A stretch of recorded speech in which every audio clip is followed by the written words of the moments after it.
Hola, mi nombre es Carlos Bedoya y les doy la bienvenida a una nueva edición de Mesa Política, programa producido por Otra Mirada y NTV Info.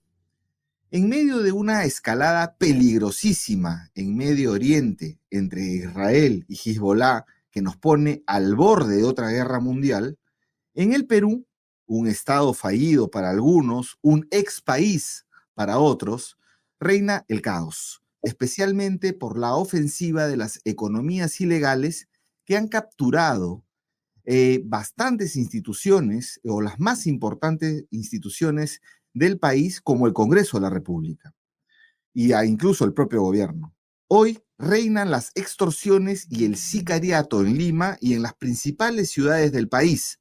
Y mientras grabamos este programa, se desarrolla un contundente paro de transportistas que piden acción inmediata y urgente al gobierno y a las autoridades frente a las extorsiones que ya han cobrado varias vidas en ese gremio y que los tiene amenazados si no se someten al pago de los cupos. Incluso los interceptan en las propias rutas. Ni qué decir de los incendios forestales que tienen a varias regiones del país, del Perú, en un tardío estado de emergencia y la crisis económica y alimentaria que avanza. Mientras todo esto sucede, y dicho de otro modo, ¿no? La sociedad peruana está en caos y el Estado actual no tiene la capacidad ni las autoridades, la voluntad de ordenar el Perú. Y cuando esto pasa, los medios de comunicación en el Perú vienen siguiendo el caso de un personaje de la farándula, conocido como Chibolín, cuyo nombre es Andrés Hurtado. Se trata de un personaje de la televisión bastante extravagante, churrigueresco, diría yo, con una muy popular fama de proxeneta y vínculos con el narcotráfico. Recordemos el caso Vaticano de los 90, que incluso ha sido nuevamente puesto a la luz porque Chibolín es apoderado todavía de este ex preso por narcotráfico. Chibolín ha sido detenido por un caso de tráfico de influencias, lavado de activos y otros delitos que están desnudando una red de contactos con políticos, congresistas, jueces, fiscales, que se está asemejando al caso de la mafia de los cuellos blancos, o lavajuez como se le conoce. Y también llama la atención que en su captura estuvo presente la DEA, esta agencia antidrogas norteamericana. Como dice Chibolín, si yo hablo, se cae el país. Pero más allá de cortinas de humo, como algunos han sugerido, este caso simboliza el estado de putrefacción y de porosidad del sistema político y judicial peruanos y el nivel real de penetración de las economías ilegales, como es el tráfico de oro, entre otros. Para hablar del caso Chibolín, pero en el contexto del paro de transportistas y en general del caos vivido en el Perú, nos acompaña el sociólogo Alberto Adriancén. Es analista político, también ha sido parlamentario andino, conoce bien el aparato estatal y la sociedad peruana y andina, y es miembro del comité directivo de Otra Mirada, una voz autorizada en este caso. Bienvenido, Beto, muchas gracias por estar aquí con nosotros. De igual modo, gracias, Carlos, un abrazo. Bueno, estamos en pleno paro de transportistas cuando estamos grabando, pero vamos a comenzar por este caso Chibolín, que creo que es como que el sumo o el epítome de todo lo que está pasando aquí en el Perú, o que concentra, ¿no? Resume, digamos. Según Ya. César Hildebrand, reconocido periodista, dice, no nos distraigamos en Chibolín, veamos otras cosas. Pero ¿quién es este personaje y hasta dónde puede arrastrar una crisis política más seria? Bueno, en primer lugar, antes de saludarte nuevamente, me quiero solidarizar con el pueblo palestino y en estos momentos los ataques absolutamente increíbles, ¿no? De Israel contra una parte del Oriente Medio. Contra Este Gaza y contra su frente norte, que es Líbano, ¿no? Líbano y Siria, ¿no? Sí, Eh, este atentado empleando pues los celulares, en fin, estas cosas, me parece una cosa impresionante, ¿no? Como la sociedad finalmente prácticamente un sector de ella festejado este atentado tan complejo, donde han muerto decenas, miles de personas. Fue muy responsable. O sea, estamos entrando a otro nivel ya de la violencia y de la justificación o simplemente de no decir nada frente a este genocidio que hoy comete Israel contra el pueblo palestino, que está extendiendo su guerra, que es lo que quiere finalmente hacia el Medio Oriente. Entonces, a lo mejor antes de la guerra mundial con Ucrania, va a estallar esta otra guerra del Medio Oriente, porque la lógica israelita es simplemente avanzar y atropellar y liquidar en la práctica cualquier tipo de resistencia para apoderarse finalmente de lo que queda de Palestina, ¿no? Porque además ellos ya han rechazado en el Congreso la posibilidad de dos estados, ¿no? Porque no hay nada de conversar ahí. Me parece que justamente lo que dices es cierto. O sea, estamos en un momento muy crítico y, y que creo que se camina hacia un mayor enfrentamiento. Ahora, cuando hablaba sobre el Perú, yo pensaba justamente lo mismo, o sea, casi me las mismas palabras, ¿no? Es el caos que estamos viviendo ahora, ¿no? Es un caos, como bien dices tú. Chibolín es apenas una muestra mediática de lo que está pasando adentro, ¿no? Y difícilmente podemos saber a ciencia cierta quiénes están moviendo todo esto. Pero lo cierto es que, como bien decías tú, hay un problema con el caso de los incendios.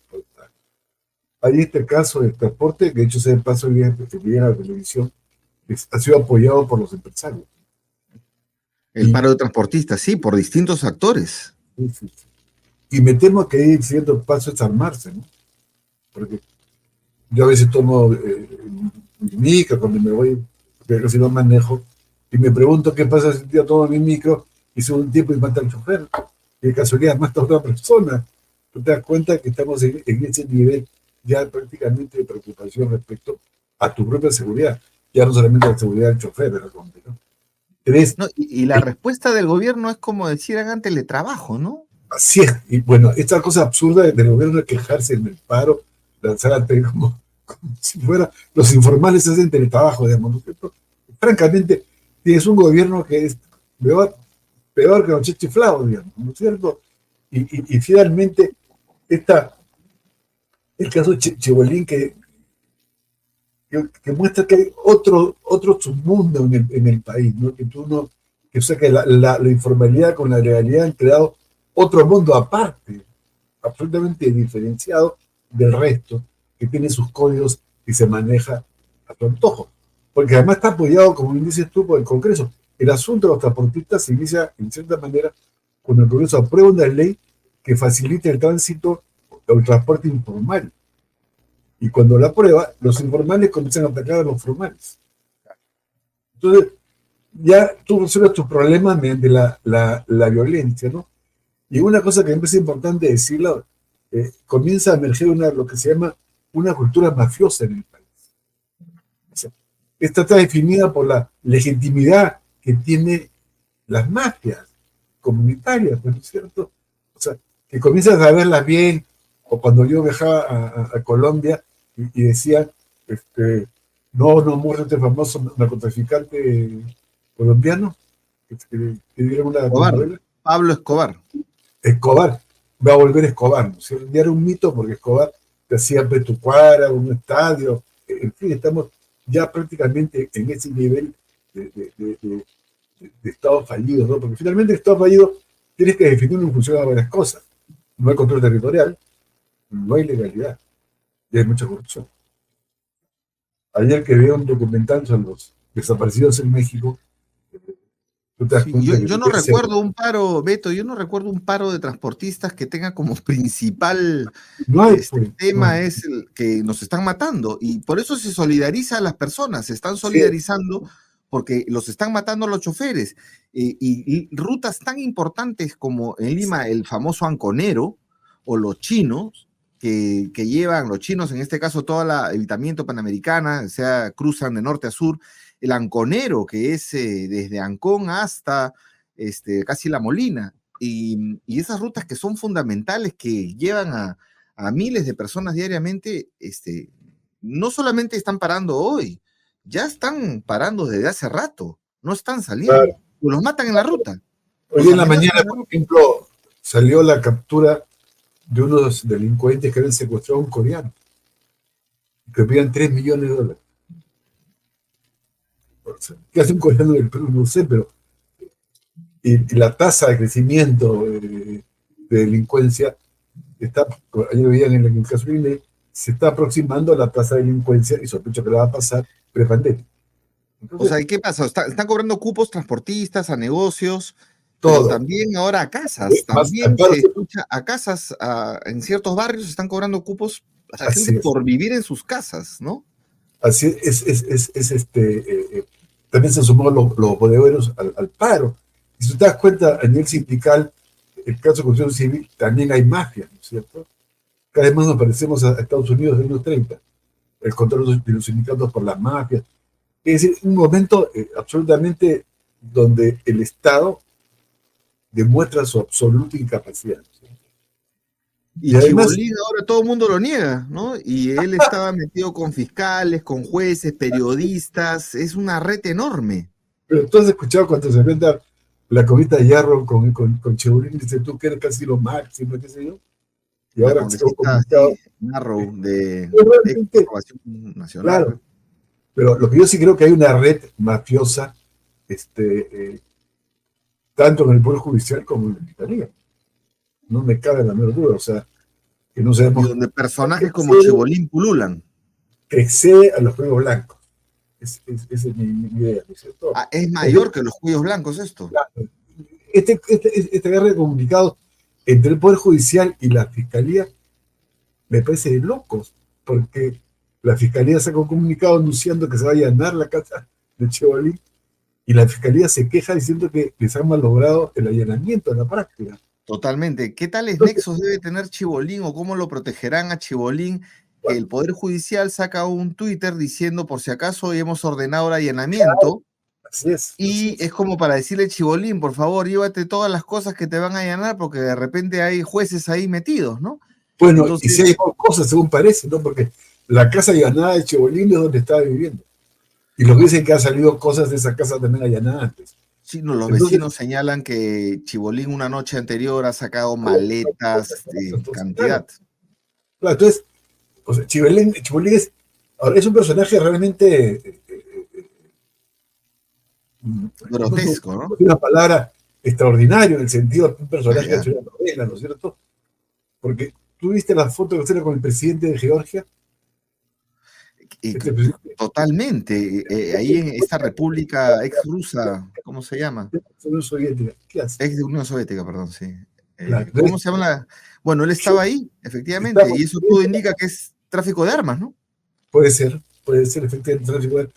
Tú estás metido supuestamente en tráfico de armas, tráfico de oro, favores especiales, o sea, es como se dice, pues un tramitador, digamos, entre comillas, de alto nivel, ¿no? O sea, es O la persona que comprando botellas de licor de $10.000, $10,000. poniéndolas en redes sociales, como un despliegue de plata que solamente puede ser vinculado a las economías ilegales, ¿no? Es como, yo que soy asesor también de políticos, es como esa relación, no se preocupe, yo lo voy a solucionar, ¿no es cierto? Es de Chevoli. Ahora, ¿cómo? Es otro problema, ¿no es cierto? Eso depende de ti, pero y Chevolino ya, además le pagaban por esos trámites, ¿no? Entre Claro, y comillas. ahora incluso en La República, en varios medios están informando cada vez mayores cosas, ¿no? Que pagó, cobró $100.000 para que lo liberen a uno, a un futbolista, o que pagó, sobornó a la fiscal con plata de otro para liberar una carga de oro que había sido incautado, o sea, cantidad de casos donde Chibolín maneja en los contactos en el Poder Judicial, inclusive en migraciones, ¿no? Para ayudar a que alguien tenga quite la nacionalidad peruana para que un jugador pueda tener la nacionalidad china e irse a jugar a China.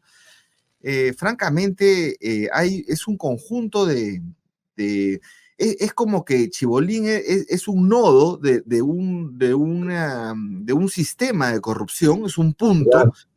que está vinculado a todo. Por ejemplo, Beto, ¿cuál es el vínculo de Chibolín con el alcalde de Lima, que ha salido, Rafael López Aliaga, que ha salido tantas veces en su programa?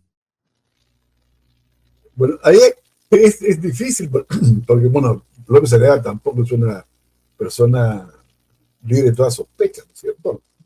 Para que te des cuenta cómo consiguió el tren a Machu Picchu, el hotel, el monasterio en Cusco, en fin, o sea, es un empresario muy cuestionado que se roba lazos con sus socios, además, ¿no?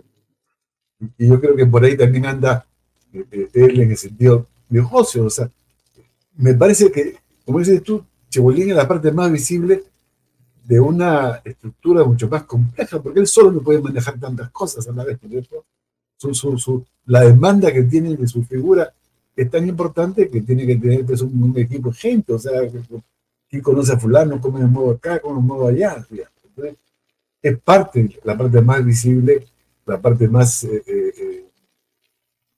¿cómo decirte? ¿No? Al mismo tiempo la parte más, eh, que le da, como dicen los mexicanos, le da la madre lo que digan de él. O sea, que te reta con esas poses, como dices tú, de comprarse bebida alcohólica de $10,000, de usar frazadas Versace o sábanas Versace, como ven en la televisión. Ahora, ojo que ha estado en su captura, ha estado A ver, hay pero, la DEA y las fuerzas antidrogas de Perú.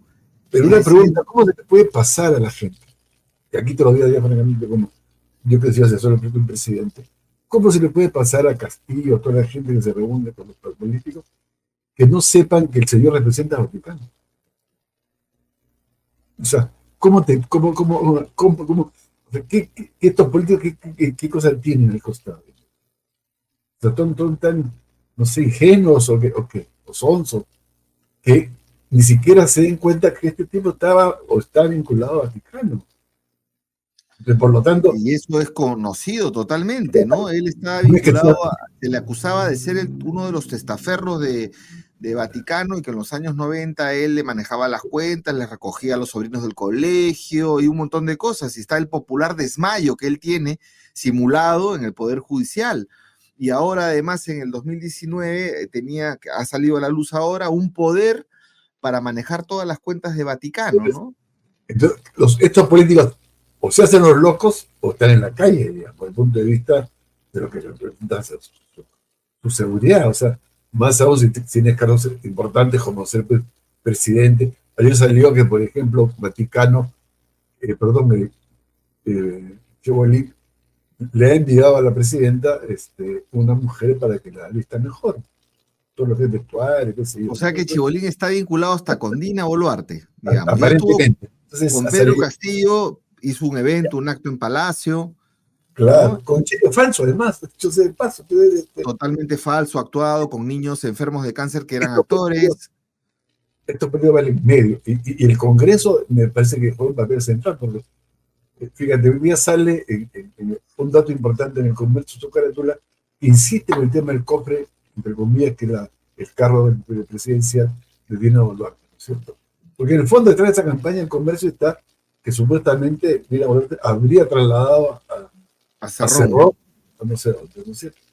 Y eso es, si es cierto, uno nunca sabe, lo más próximo es que se cae Dina Boluarte, ¿no es cierto?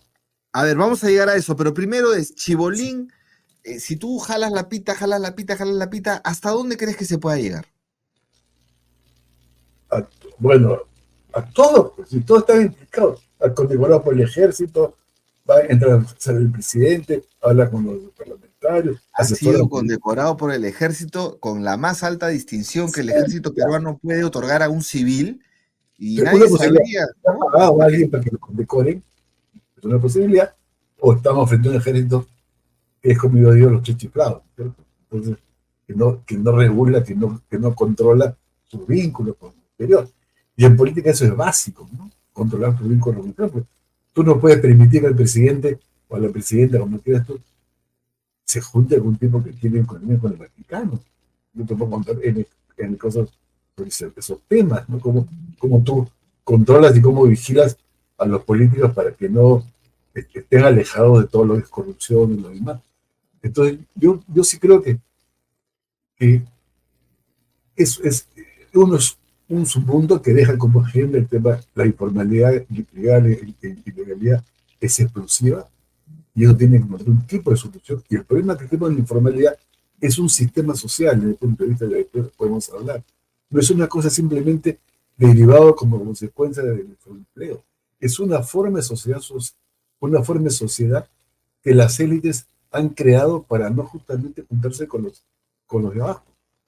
Pero tienen su submundo, ellos ahí comen, hacen todos sus negocios, etcétera, etcétera, mientras las élites van por otro lado.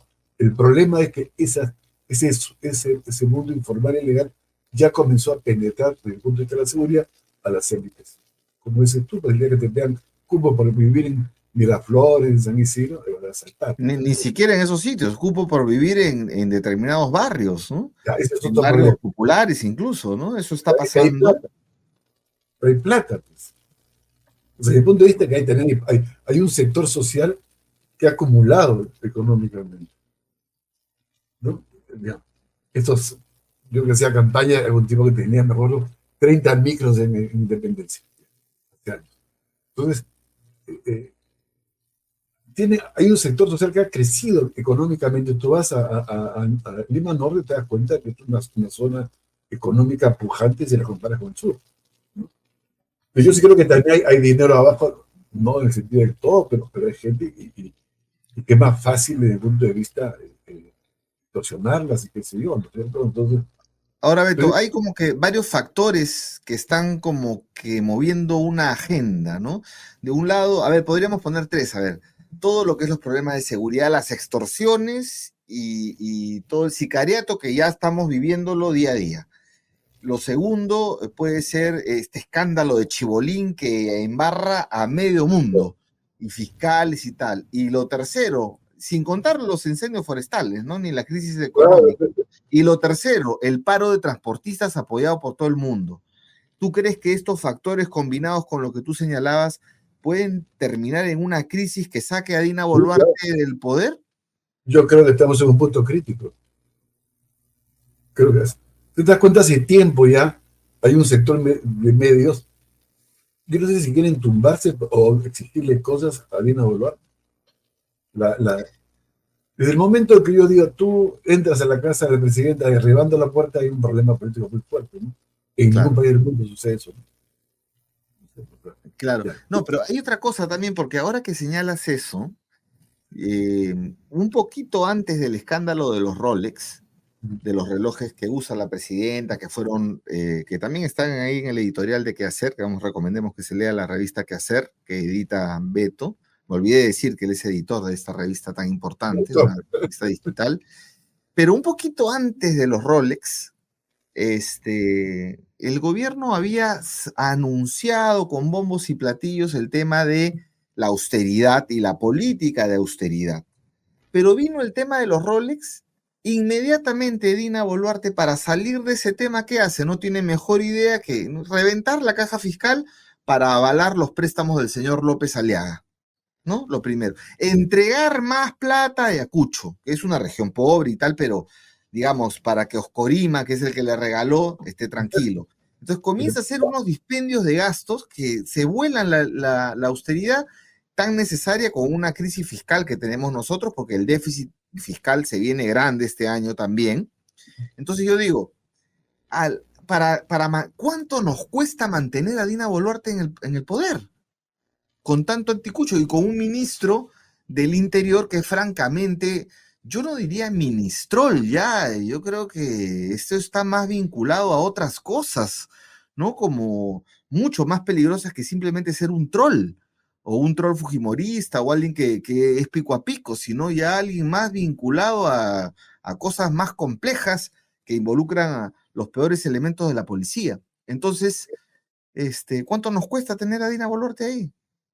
Bueno, fíjate, antes de responderte cuánto nos cuesta, te diré lo siguiente, ¿no? Estamos casi en una situación parecida al final de Fujimori, ¿no? ¿En qué sentido? Fujimori dependía del Congreso, pero el Congreso le daba su legalidad, Sí. ¿no es cierto? Para la reelección. Mientras él mantenía ese Congreso con mayoría absoluta, que tenía, que legalizaba su dictadura, y por eso cuando pierde el Congreso, le gana Paniagua a la presidencia a Bolsonaro porque renuncia a Marta Hitler, y cuando gana la presidencia del Congreso, Fujimori se fuga, o sea, es casi simultáneamente al triunfo de Paniagua en el Congreso, y Fujimori decide fugarse a Japón. Y con Dina Boluarte hay una especie de acuerdo, porque tanto uno como el otro se nutren. O sea, la legalidad de la presidenta, que no es una legitimidad popular, sino una legalidad que se le otorga al Congreso, pero no la vaca, y al mismo tiempo la presidencia de Dina Boluarte le da la legalidad al Congreso y su legitimidad en la práctica. Entonces estás en una situación desde el punto de vista de una fragilidad enorme.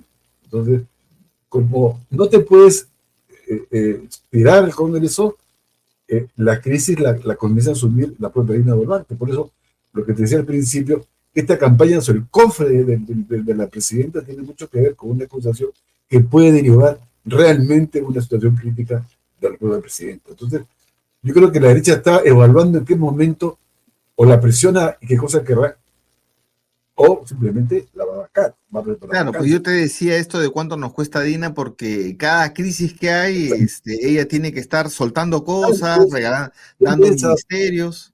Porque ahora, ella no gobierna en la práctica, desde mi punto de vista. Yo siento, tengo esta experiencia, no gobierna. No, ella ha repartido ministerios, ¿no? Me queda claro en el caso del Ministerio del Interior, el Ministerio de Energía y Minas, por ejemplo. Además, un Digamos, gabinete pues, de bajo nivel, ¿no es cierto? Yo creo creo que este es uno de los gabinetes de más bajo nivel que se han tenido, ¿no? Creo que también, creo, el primer gabinete o el primer ministro de Castillo o junto con este, creo que son los peores jefes o premieres que hemos tenido, ¿no? Que no, además, este señor, el actual primer ministro, no me acuerdo cómo se llama, el señor, Adrián sí, que no es Adrián Sen, que no es tu, no es mi no es tu, pariente, porque somos del norte del Cusco. ya, son colombroños nomás, como dirían ahí. O Somos sea, del norte. tienen el mismo apellido, pero no, No, no, no no. son Mi parientes. compadre es de Que Huancabamba. francamente da unas respuestas que yo no sé también cómo no despierta a la población o hay un segundo despertar o tercer despertar de la población. Creo que este Bueno, yo paro creo que agrario es un punto de inflexión, ese paro de transportistas. está harta la población. La verdad que no tiene quien la pueda representar. Porque hay una crisis muy fuerte sin representación. Ese es el Estamos problema. en indefensión política, Beto. O sea, es una crisis que no tiene quien puede expresar la ira, de la indignación, el hartazgo. Pues, eh, eh, Claro. es Tremenda un- indefensión política que tiene la ahora escuchaba ciudadanía. un radio de esos, internet, era una recapitulación pues, de insultos al gobierno, o sea, de burlarse. Estamos en un nivel realmente de deterioro que siente del gobierno, la presidenta del Congreso, ¿sabes? Y no me extrañaría, o sea, las sociedades pueden o estallar o entrar en decadencia. ¿Ya? Entonces, hasta ahora, digamos, yo creo que están entrando en decadencia la sociedad peruana, Eso porque no sabe es claro, cómo ¿no? transformarse y cómo modernizarse y cómo Chibolín salir es ejemplo, ¿no? Chibolín es ejemplo de la decadencia así, de la sociedad. de la decadencia. Entonces, no estalla porque no hay quien encabece un estallido, un Claro, movimiento social, indefensión moderado, política. del partido. Y al mismo tiempo, entonces, las sociedades comienzan paulatinamente a decaer, o sea, porque el Estado, que es fundamental en toda sociedad, por más que haya los niveles que no y que se dio, como diría Milei, se requiere, pues, la cosa mínima del Estado es la seguridad. Claro, un poco de hacer cumplir las leyes también, ¿no? Es la legalidad. Es el No, pero control más bien, territorial, más la legalidad. en este caso la legalidad más bien están siendo puesta por las economías ilegales, ¿no? Así Que se ha es. quitado el delito de extorsión, ya no es organización criminal, bueno, o sea, tantas barbaridades que se están haciendo. Pero Beto, ya tenemos que llegar al final y yo te voy a Sí, pedir déjame darte una idea, porque acabo de sí, terminar un artículo para un libro a sobre ver, dime. de la República, ¿no? Y yo creo que estamos frente a la emergencia de una élite política distinta, La emergencia de una élite política distinta. ¿Cuál es esa? la que está en el Congreso. Bueno, es una Está élite que incorporada, representa economías ilegales, ¿no? así es. Es que hay momentos en que toda sociedad pasa por momentos de acumulación originaria, como se diría, ¿no es cierto? Que no es solamente una sola vez, acumulan. Entonces, si te das cuenta, todos los días pasan, y llega un momento que lo ilegal se convierte en lo legal. Desde mi punto de vista, siempre ha sido así. Lo que pasa es que las economías fuertes impiden que la informalidad transfórmense en ilegalidad, porque el Estado es más fuerte, la economía es más fuerte, en fin, los absorben o los reprimen. Acá no. Entonces, está frente a una posibilidad de una emergencia, una élite política que aprovecha el Estado fallido del Claro, o cual... sea, la ciudadanía está en indefensión política, no tiene representación política, pero quien sí tiene representación política es todo lo ilegal del Perú. Eso sí tienen, hasta la misa del Congreso. Hay que hacer un estudio de qué cosas prueban en el Congreso para que te des cuenta que va direccionado. El caso del presidente del Congreso que está vinculado a la actividad ilegal. Tiene 50 o más parlamentarios que están en carpetas fiscales. Claro, el señor Salguana, que digamos preside el El Congreso, anterior pero está tiene bastante carpetas fiscales. vinculado a economías ilegales de la minería ilegal, básicamente. Claro, entonces tienes una representación por ese lado que tú te das cuenta que funciona y que va más allá desde el punto de vista del Fujimorismo. O sea, si alguien cree que luego de la muerte de Fujimori, Keiko va a tener todo por camino libre, no es cierto, pero tiene más competidores. Acuña, López Aliaga, en fin, ¿no es cierto? No es como antes. Entonces, este es un momento en el cual comienza caótico, pero al mismo tiempo muy variado en términos de posibilidades de representaciones y cosas parecidas, ¿no? O sea, y eso, lo que pasa es que no hay, como dije al principio, que ponga orden. Sí, bueno, y con la muerte de Fujimori también la señora Keiko Fujimori va a tener que reconstruirse políticamente, porque ya se murió pues el que era su capital político, ¿no? Además, ten en cuenta cuando pongan en el trailer de qué hacer, la experiencia de hegemonía de Alberto Fujimori la hizo desde el Estado. Él Claro. construye su hegemonía.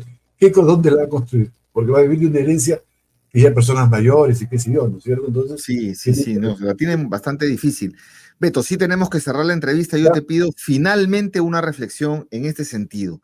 Hemos hablado acá del caos, de las extorsiones. Hemos hablado acá del Perú en caos. Chibolín, extorsiones y paro de transportistas. Este es este programa. Yo te diría, para que la gente no se vaya o tenga algo de esperanza, ¿qué le dirías tú todavía de repente a la reserva moral de la política peruana que tiene que hacer para poder salir o buscar una salida de esto, si es que hay esa reserva, ¿no? Bueno, tiene que juntarse gente que sea política. Ojalá que me entiendan lo que quiero decir, ¿no? Y que trate de crear una especie de instrumento político eh, y que vuelva a establecer un nexo con la sociedad y que le dé una explicación, como es ahora, una nueva narrativa, que al mismo tiempo un nexo permanente. O sea, se requiere una alianza que el primer punto sea la antimafia, Así una es. alianza política electoral y de gobierno. Ya. Todo lo demás se negocia, pero el primer punto es Sobre todo el orden, antimafia. el orden y el tema de la corrupción, porque las mafias también vienen acompañadas por la corrupción. Claro, Fíjate claro, que claro. las mafias en las construcciones, en la religión, o sea, un orden que integra el tema de la seguridad, pero también el tema de la corrupción. Un grupo de interés que se me ocurre que puede hacer esto serían los denominados por Cerrón y por el fujimorismo, tanto por la ultraizquierda como por la ultraderecha, como los caviares, ¿no? Que iría desde Patria Roja, pasando por Nuevo Perú, hasta Lo Justo, pasando por Ahora Nación y por Vizcarra, digamos, o sea, digamos, un bloque lo más sano posible dentro del espectro político peruano que tenga una sola candidatura y punto número uno, el que tú señalas, antimafia, anticorrupción y de orden.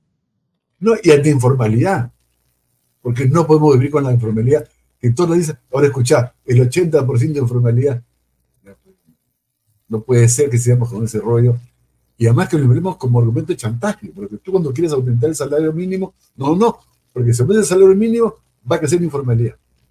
Entonces, evidentemente es un círculo vicioso que tenemos que enfrentar el tema de la informalidad Sí, en totalmente. como cosa estratégica del país y del Estado. O sea, porque además, dicho ese paso, la gente se está yendo del país, Carlos. Y se está Bueno, yendo. eso nunca ha parado, ¿no? Y ahora está comenzando nuevamente porque realmente hay una situación compleja en muchos lugares, o está habiendo desplazamientos, eso sí, sin duda. Te doy un dato simplemente. ¿Ah? A El ver, momento que hemos crecido en la primera década de este siglo, que fue en el año 2009, fue el momento que más nos fuimos cuando más crecimos. ¿Te das cuenta? O sea, la gente acumula un poco de dinero y se va. Nunca migra el más pobre, migra el que tiene un poquito de capital. Ahora claro, se no, están viendo las clases mira, medias, se están viendo unas clases medias jóvenes. sí se van del país, sí, lamentablemente. Y ese es un capital importante que tienes que retenerlo, ¿no? O sea, por eso digo que la sociedad también puede entrar en decadencia, porque no hay intelectuales, no hay masa crítica, en fin, toda una serie de problemas Totalmente, que totalmente. se están dando en el país, ¿no? Bueno, Beto, ha sido un placer conversar No, contigo y vamos a estar atentos a lo que sucede, porque parece que este tema de los transportistas no va a ser solo un día, ¿no? Y no creo que tiene solución a corto plazo, o sea, porque el Perú no es Ecuador y no es El Salvador, ¿te das cuenta? no, nada más no vaya a ser que en las próximas elecciones del 26 tengamos candidatos asesinados como Fernando Villavicencio en Es Ecuador. probable, es probable, es probable. ¿Mm? Ahora, ten en cuenta que el Perú, Ecuador chiquitito, pues, ¿no es cierto?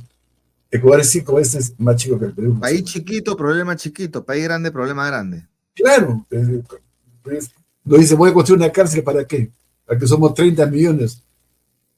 Además, el espacio geográfico del Ecuador es chiquito. Y además, y el otro tema es comenzar a enfrentarlo desde el punto de vista es el tema migratorio, ¿no? Hay 7 millones o más de ecuatorianos que han salido por el Ecuador, perdón, de Venezuela, y hay más de 1,5 millones aquí en el Perú. Sí, sí, eso también Y me hay que parece abordarlo. fundamental discutirlo seriamente. Abordarlo sin xenofobia, abordarlo sin Pero es eso, un pero problema, ¿no? es un tema. Sí, efectivamente. Bueno, Beto, muchísimas No, gracias no, a ti, Carlos. y por tus reflexiones.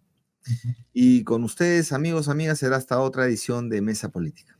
Gracias.